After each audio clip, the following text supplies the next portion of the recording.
ang aking pong napusuan na pagkukunan ng ating pong pag-aaral o devotion.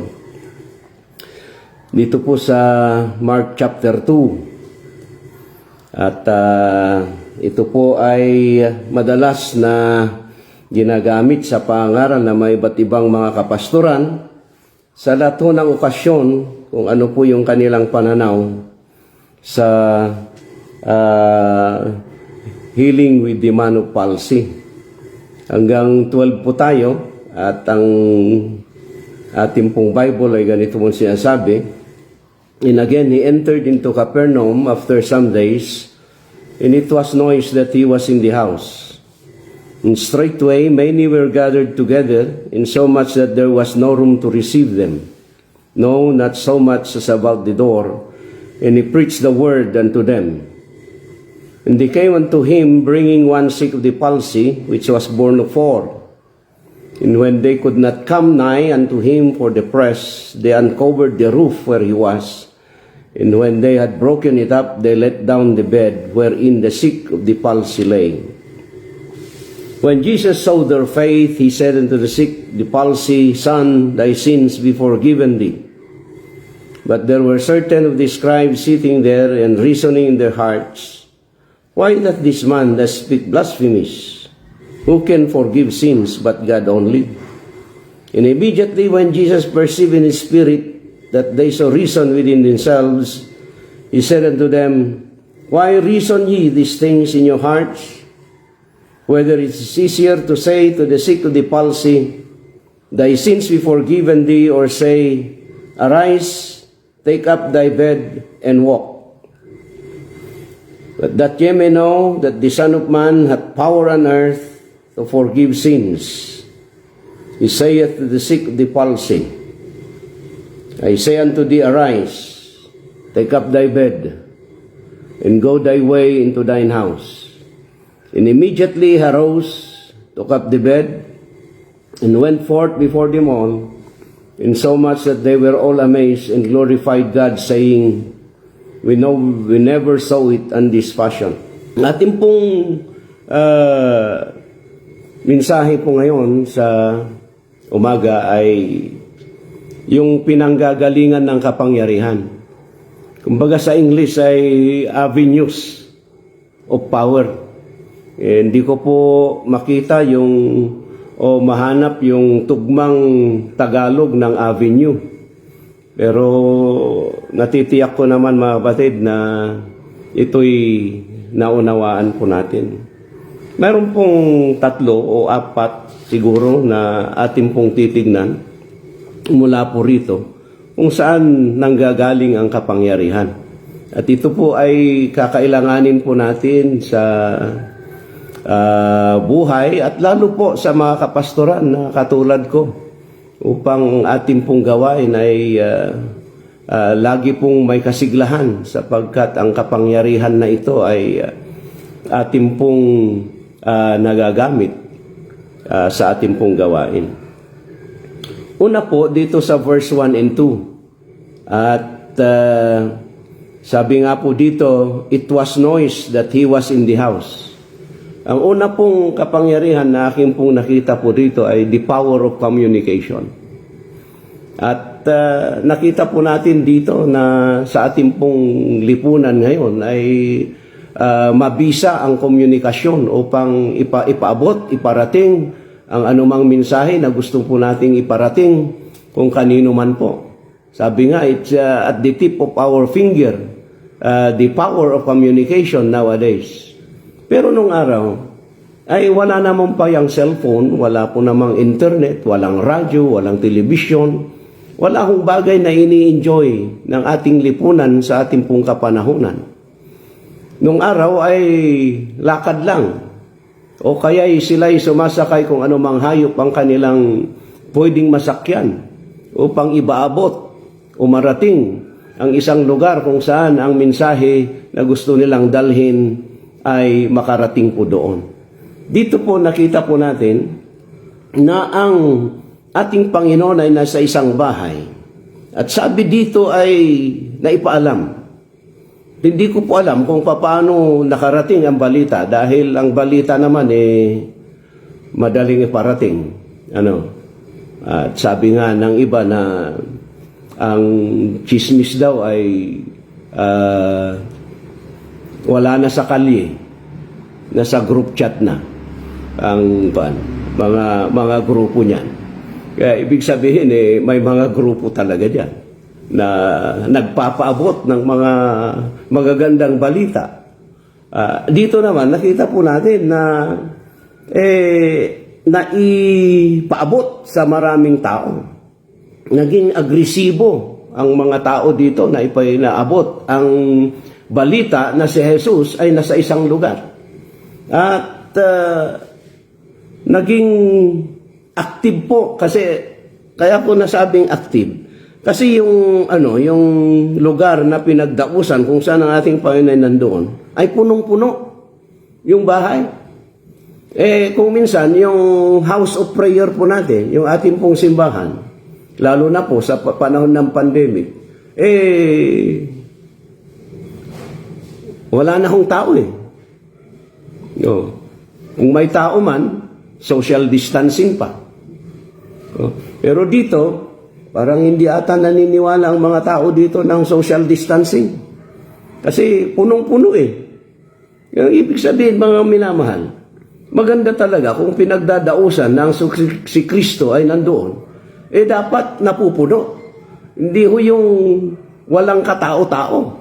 At nakakalungkot mga kapatid dahil ang ating mga gawain sa pangkasalukuyan ay halos wala ng interes ang mga tao na pumunta sa lugar na yan.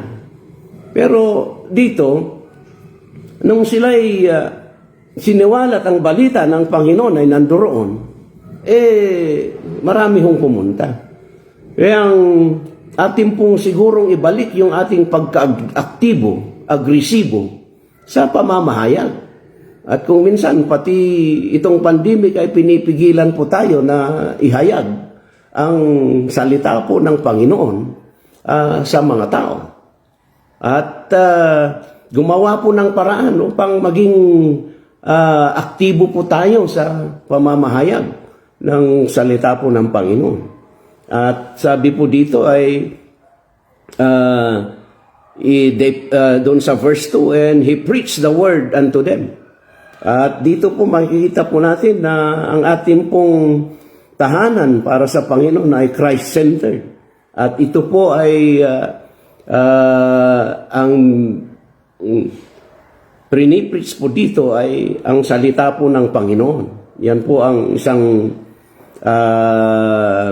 distinctive po natin na kung tayo nagtitipon, walang ibang pinapangaral kundi ang Panginoon Jesus at ang ating pong Bible, buhay na salita ng Panginoon, yun ang ating pong pinagkukunan ng aral.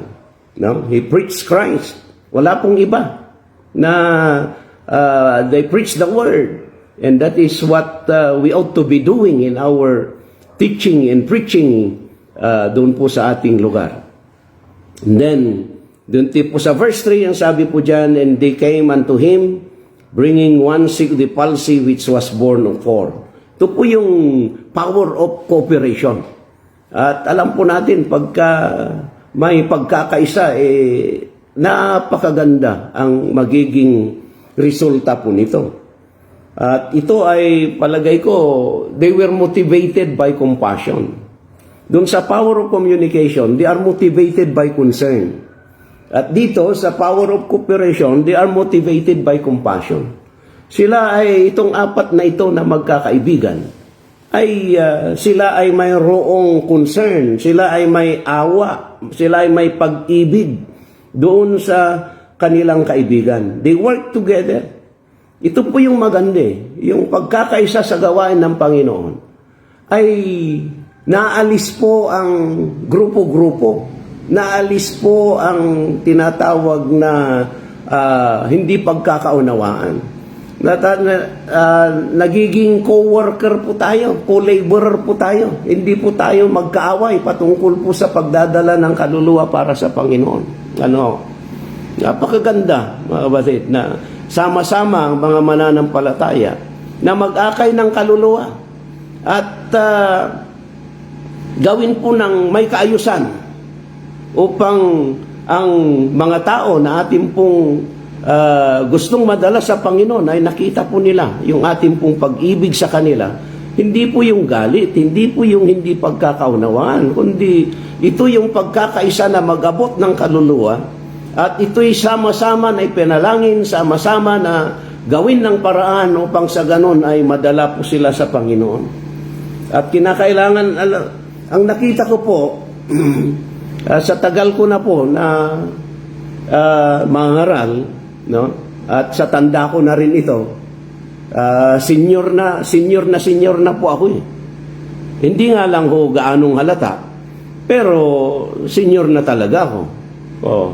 At maaring yung iba hindi maniwala, pero sasabihin ko sa inyo, dapat kayong maniwala, senior na ako. Pero sa tagal na ito, alam niyo ang nawawalang aroma sa mga simbahan, o sa mga minsan pagtitipon, yung aroma ng harmonious relationship. Pati yung ating mga gawain, kung minsan mga membro nag-aaway, hindi nagkaunawaan. No? At kung minsan may mga umaalis dahil nga sa mga hidwaan doon sa loob po ng ating pong mga gawain. Nawa po ay hindi manatiling ganyan.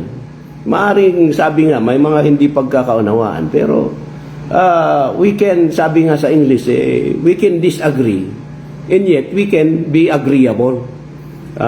Mayroon tayong kanya-kanyang opinion, pero hindi naman nangangahulugan na tayo magkaaway. No? Tayo pa rin ay magkasama. At lalo tigit sa gawain ng Panginoon, ganyan po. Mga kapastoran, marami yan, magagaling lahat yan. Dahil sa kagalingan, hindi na nga nagkakaunawaan. Sobrang galing eh. Oo. Pati member kinukuha. Sobrang galing yun. Kaya dito, makikita po natin na maganda po yung harmonious relationship. No? At yan ay cooperation na dapat natin makita at kakailangan. Pati nga ang Panginoon namangha sa unity ng tao nung kanyang he confounded the language there in the Tower of Babel. Sabi niya, pagka ito'y nagkaisang mga tao, wala nang ahad lang sa gusto nilang gawin. Naniniwala po ako na sa gawain ganyan. Pagka ang gawain po, ang isang gawain ay nagkakaisa, wala hong hadlang sa kanila pong gustong gawin. Kung magpatayo man ng building, ay madali po yan magawa dahil nagkakaisa.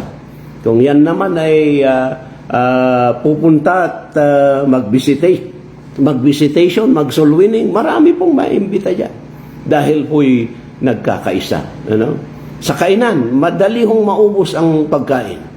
Bakit to? Nagkakaisa doon lang ata nagkakaisa ang marami, doon sa pagkain. Sa ibang bagay, medyo hindi sila nagkakaunawaan. Tawagin mo yan sa lamesa at sabihin mo, kakain tayo. Wala hong pauhuli dyan. Gusto lahat. Sa unahan, pati nga sa pila, pagka may kainan, pagka pila, walang gusto sa huli. Hindi pa luto yung kanin, nandun na, nakapila na. Bakit? Pagkain yun nagkakaisa ho tayo dyan. Sana ho sa pag-aakay ng kaluluwa, mga kapatid, nagkakaisa rin po tayo dyan. Sa pagmimisyon, nagkakaisa rin po tayo. Napakagandang pangitain po, mga kapatid, pagkayang aromang yan sa gawain ay nanatili, no? At mabango yung kooperasyon. Yan po yung pangalawa. Pupunta po tayo sa pangatlo na kapangyarihan na ating po nakikita dito po sa verse 4 and 5. And when they could not come nigh unto him the press, they uncovered the roof where he was, and when they had broken it up, they let down the bed wherein the sick the palsy lay.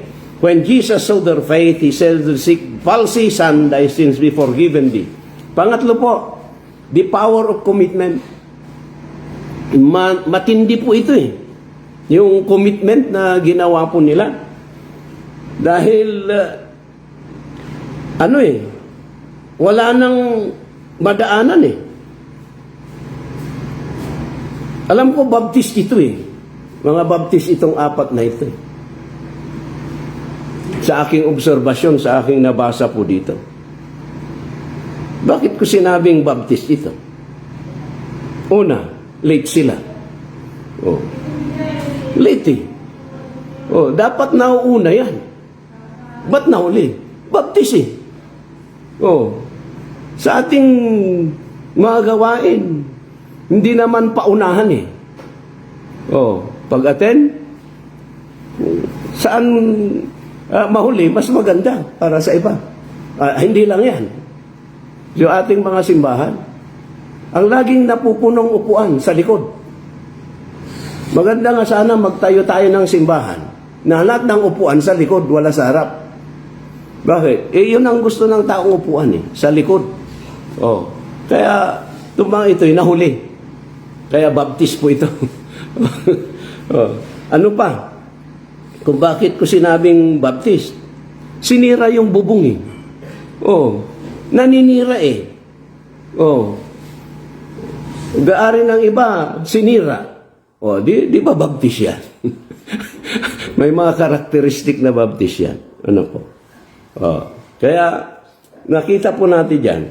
Pero yung kanilang objective dito, mga kapatid, yung kanilang commitment, ang objective po nila, ay madala itong kanilang kaibigan na nangangailangan ng tulong sa paanan ng ating pong Panginoon Jesucristo. Hindi sila pwedeng tumigil eh. Dahil napakahalaga sa kanila na yung kanilang kaibigan ay mapagaling ng ating pong Panginoon. Naniniwala rin ako, mga batid, that they encourage each other to continue the work they have started. They were committed to finish this, na yung kanilang kaibigan ay madala sa Panginoon. At sana, mga minamahal at mga kasamahan sa gawain, let us encourage each other. At sana, pagka may mga nakita po tayo na medyo nanghihinaan ng loob, ay tayo ang mag-i-encourage sa kanila na ipagpatuloy ang pag-aakay, paglilingkod, at kung ano man ang gagawin sa sa paglilingkod sa Panginoon. Kaya maganda po itong commitment na ito. At sabi nga po dito sa binasa po natin ay when Jesus saw their faith, ang nakita naman ng Panginoon ay hindi naman yung pananampalataya nung may sakit. Ang nakita naman ng Panginoon yung pananampalataya nung apat. Dahil sa pananampalataya nung apat napagaling yung kanilang kaibigan. Ano po? Dito po ako naniniwala na ang pananampalataya na tunay ay may ginagawa. Nagiging peki kung minsan yung pananampalataya ng iba eh. Dahil wala namang ginagawa. No? Sabi nila, ligtas sila, pero wala namang ginagawa. Sa kanila pong pagsasabi na sila nga po ay ligtas. No? Marami pong membro sa ating mga simbahan. Sabi naman nila ay ligtas. Mula nung sila'y naligtas eh. Hindi pa nasubukan mag-abot ng trucks. Hindi pa nasubukan mag-akay ng kaluluwa. Hindi pa nasubukan mag-soul winning. Yung iba, hindi pa nasubukan mag-tithes, nagbigay. Paano masabi yan na may tunay na pananampalataya? Ang Bible, lahat ng tunay na nananampalataya ay may ginawa para sa kanilang Panginoon. At kung ikaw ngayon nagsasabing ligtas, nakaupo ka lang, baka peki ka. Dapat may ginagawa tayo sa Panginoon. Kung tayo nga ay may tunay na pananampalataya, tayo'y ligtas, mga kapatid, mayroon po tayong ginagawa. At nawa, yan ang ating i-improve sa ating pong buhay na may ginagawa sa Panginoon. Remember, brethren, we have all the opportunities to serve God. And we will be accountable for all the things that God has given us in this life. And we should be using it for His honor and glory. And if you don't, there will be an accountability someday at malaki ang pananagutan mo sa Panginoon. pagka hindi mo ginamit yung pinagkaloob ng Panginoon sa iyo. At alam po natin yan, madalas po natin naririnig sa ating mga pastor, yung mga ganyang pangangaral. Pero hindi ho yan pinagsasawaan na binabanggit. Sa dahilan ng tao ay kung minsan ay matigas ang ulo, makakalimutin, lagi nire-remind kung ano yung nararapat na gawin. At sabi dito, sabi ng Panginoon dun sa verse 5, thy sins be forgiven thee. Kaya mga kapatid, ito yung sabi po natin na the greatest need in this life, na ang kasalanan ay kinakailangan mapatawad. Ang kasalanan ay kinakailangan malinis. At ang kasalanan ay dapat na nagagawan ng paraan upang ito sa harapan ng Panginoon. Sabi dito ay, the blood of Jesus Christ cleanseth us from all sin. At yan po ang pinakadakilang gawain, pinakadakilang pangangailangan na dapat po nating pag-ukulan ng pansin sa ating pong buhay, mga kapatid. At sabi nga, hindi yan yung kasabihan na the greatest need is God, not goods. At huwag ho nating hayaan na ang mga bagay na dito sa mundo, yan ang dakilang pangangailangan. Hindi po. Ang dakilang pangangailangan ay ang kapatawaran ng kasalanan. Dakilang pangangailangan ng kaligtasan ho ng tao. At kung minsan, yung ating pong prioridad kung minsan ay hindi po tayo napupunta po sa iba. 6, 7, 8, 9, mayroong isang power dito na hindi ho maganda. Pero isama na ho natin para sa ganun ay maiwasan po. 6, 7, 8, 9, the power of the critics. May mga kritiko Sa gawain ng Panginoon, hindi ho nawawala yung mga negatibo ang pag-iisip. Mayroon po tayong gustong gawin para sa Panginoon. May mga talagang tao na ayaw. Ang kagandahan lang Christ rebuked the critics. Kasi nga, ito'y kanyang gawain. Hindi na ho tayo dadako dyan sa critic. Dahil pagka may membro na darating sa atin, sasabihin i-critic yung mga ginagawa natin. Sasabihin sa atin Pastor, mayroon akong isang talent Ano yan? Yung the power of criticism. Ipayo na lang po natin na gaya nung isa binigyan ng master ng isang talent, ilibing na lang. At huwag nang gamitin.